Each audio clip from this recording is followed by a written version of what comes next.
I'm pretty sure everyone has experienced this. Reyna is your only duelist. You're getting ready to rush main, but you get smoked off. But you still have time to beat the rotates. However, your Reyna won't entry onto site.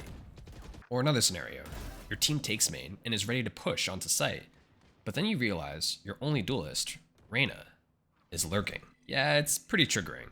I mean, why are Reyna so reluctant to do their job? And God forbid we ask them to entry in the site instead of lurking or staring at the smoke. We all know that Reyna players are notorious for being toxic. Whether it's because the agent attracts smurfs or just sensitive players in general, the experience of playing with a Reyna is pretty frustrating for everyone involved, and all the conflict makes it feel like you're playing a 1v4v5 match. But I always wondered, why does this even happen in the first place?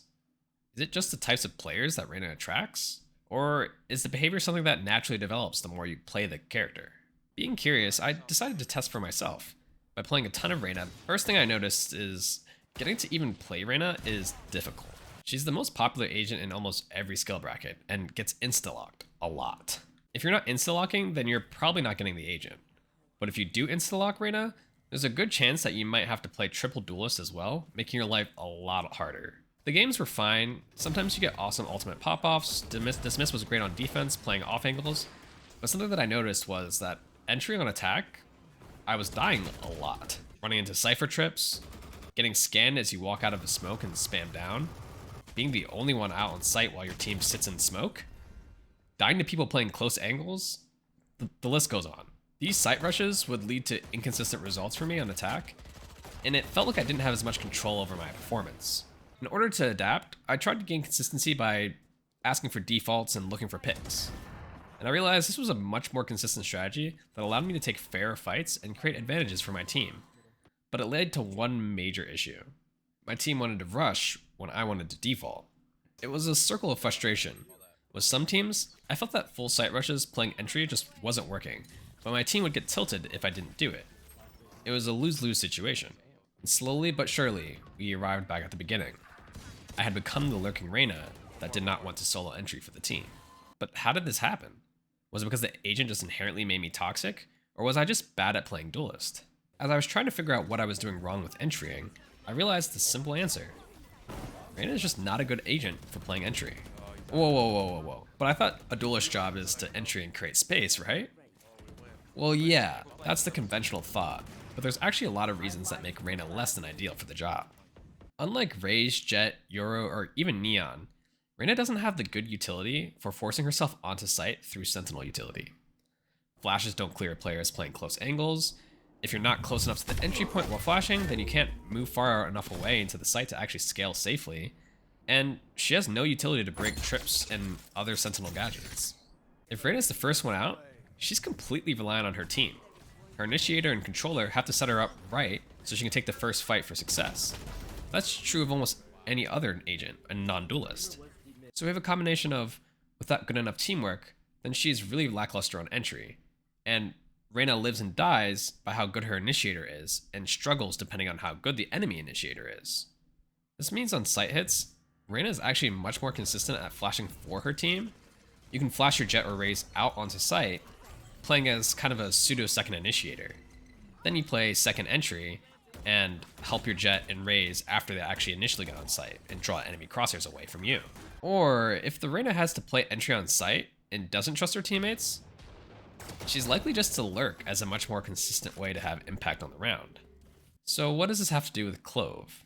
Well, I found that Clove was actually just better at fulfilling everything people expect me to do on Reyna, but better. If we need someone to entry and no one's doing it, I can just run out on the site, and if I die, doesn't matter, I can smoke. But if I get a kill, then I can keep going and heal up and take another fight, and take space for the team. If I do have ult, well, if I push in and someone kills me on a close angle, my team trades, I ult, and then I push deeper into site and take more fights. Well, how about defaulting? Well, Clove can smoke mid to set up lurks, or just fake pressure while you hit the site through main. Clove can also still help their team while lurking. Reyna has nothing in her kit that helps her lurk, without taking huge risks herself. So if Reyna isn't good at entry, what's her role? Earlier I said Clove can fulfill everything people expect of Reyna, but do it better. Well, That's because I think Reyna is a bit misunderstood. Reyna is seen as a greedy, selfless agent, and that's not technically wrong. But it misses the point. The best comparison I can make for Reyna is that she's like AD carry from League of Legends. Without support, she offers little to no utility to the team. But if she's given ample support, she pops off harder than any other agent. In a way, she makes the whole game about her, since if you don't help her, then she's an active detriment to your team compared if she picks something else. Ay, ay, ay, caramba. But if you do help her, then she is the team. I don't think you can play Reyna to her full potential without a team that supports you. But I think the nature of Reyna struggling, if she doesn't trust her team, encourages people to play selfishly. And if you play selfishly, it increases your likelihood to have a stronger personal performance. Whereas for Clove, you don't need anyone else to execute a game plan.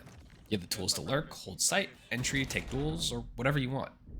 You can fulfill anything a team needs you to do, which makes it easier to slot yourself into a group and adapt properly, like in solo queue.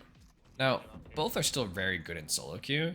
It's just that if you play Clove selfishly, you can still provide a lot of value to your team. Whereas for Reyna, you only provide value to yourself. If you're gonna play ranked and be selfish, honestly, I think Clove is just the new Reyna. And I'm by no means saying that Reyna is bad. The fact is, she's a strong agent, by the numbers at least. Riot even addresses this in their recent dev blog about their upcoming changes to Reyna. But because of the nature of her design, she creates an incredibly frustrating environment for both the Reyna player and her team.